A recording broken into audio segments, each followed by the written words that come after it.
Alors, ah ouais, 100 000 $, ça fait combien en euros ça? Ah, t'as l'air. Ah, je suis super content que tu sois là parce que je cherchais partout. Alors, je te montre, hein. Je suis sur le site de Porsche et je me demandais combien ça pouvait rapporter en points, en estime de soi, de s'acheter une Porsche. Est-ce que, également, si je prends des options, ça allait, on m'a rajouté des points supplémentaires. Peut-être que toi, tu connais, peut-être que tu y es passé.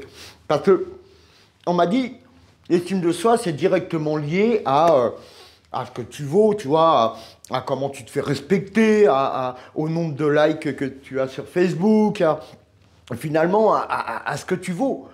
Mais non, l'estime de soi, c'est pas du tout ça. L'estime de soi, c'est l'estimation. Ouais, il y a un rapport, estime de toi, estimation. L'estimation que tu as de la personne que tu crois être entre la personne que tu rêves de devenir. Et plus cet écart est grand, plus la distance est grande, et plus tu as l'impression d'être tout pourri, d'être vraiment nul à chier. Donc, si tu as l'impression d'avoir l'estime de soi d'un bulot, je te conseille de vraiment suivre cette petite capsule parce que je vais te parler des 3 composantes de l'estime de soi, mais également te donner les 2 clés pour pouvoir régler un petit peu ce problème, les 3 composantes de l'estime de soi comme les 3 racines d'un arbre. Oui, c'est un arbre en devenir, mais c'est un arbre. Ah, c'est pas possible. À chaque fois qu'on parle tous les deux, je reçois un message. Alors, c'est qui encore? J'espère que c'est pas l'autre gogo, hein. Tu te crois malin avec tes vidéos pourries, mais j'ai jamais eu confiance en moi et ça ne changera pas. Et je suis pas un bulot. Gna, gna, gna, gna, gna, gna, gna, gna. Ouais, toujours pareil. Bon, alors écoute le bulot. Si tu veux régler ton problème d'estime de soi, écoute bien. Les 3 composantes de l'estime de soi sont, premièrement, l'amour de soi, l'image de soi et la confiance en soi. Alors, l'amour de soi, oh Hervé, tu es beau, t'as des capotes. C'est pas du tout ça. L'amour de soi, c'est quand tes besoins respectent tes valeurs et que tu les nourris régulièrement. En gros, par exemple, tes valeurs sont la nature, l'écologie, les petits oiseaux, enfin tout ça, et que tu vis en banlieue parisienne, tu bosses à la Défense et tu as un boulot tout pourri. Eh bien, je pense que l'amour de toi en prend un sacré coup. Deuxième chose, l'image de soi. L'image de soi, c'est comment tu te vois, comment tu te parles et surtout, comment tu te juges. Tu vois, par exemple, et ça dépend, surtout, ça dépend aussi de ton entourage, de tes proches, ta famille. Parce que si tu te considères comme quelqu'un de réservé, qui n'a pas confiance en soi, de timide, tu vois, c'est le truc à la mode, tu crois que ta famille, elle te voit comment?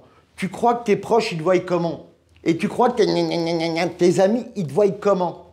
Bah oui, ils te voient comme quelqu'un de timide.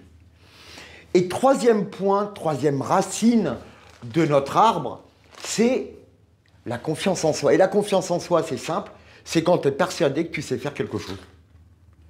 Ouais, ah t'es sûr que tu veux monter sur scène quand même? Oui, je sais que tu l'as fait la semaine dernière, mais on était 5 et c'était au bureau. Là, ils sont 5000, je te le rappelle. Ok, mais t'es à poil aussi. Donc en gros, la confiance en soi, c'est tout simplement prendre des risques. Et quand on prend des risques, c'est en réalité, soit tu gagnes, soit tu apprends. Tu connais maintenant les 3 racines de l'art. Maintenant, on va faire un petit cours de neurosciences appliquées. Selon une étude, tu reçois en moyenne 8 marques d'attention négative contre 2 heures d'attention, 8 heures d'attention négative contre 2 heures d'attention positive. En gros, si tu calcules bien, avant tes 20 ans, tu reçois 25 000 heures d'attention négative. Donc, tu imagines bien l'état de ce monde. Donc, pour contrer ça, c'est tout simple. Parce qu'il faut que tu arrêtes d'angoisser.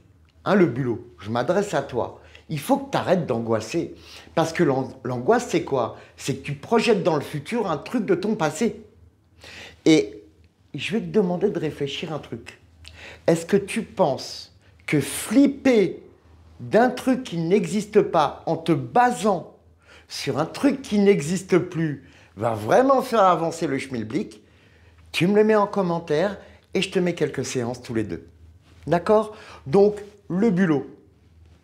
Si tu veux vraiment réduire l'estimation, l'écart entre la personne que tu crois être un bulot et la personne que tu veux devenir peut-être un poisson rouge, pour un bulot ça doit être fantastique, eh ben, il te suffit de faire comme le poisson rouge, de manger ce qu'il mange, de faire exactement les mêmes choses, d'être la personne que tu veux devenir, peut-être d'avoir la même coupe, les mêmes habits, d'avoir les mêmes activités.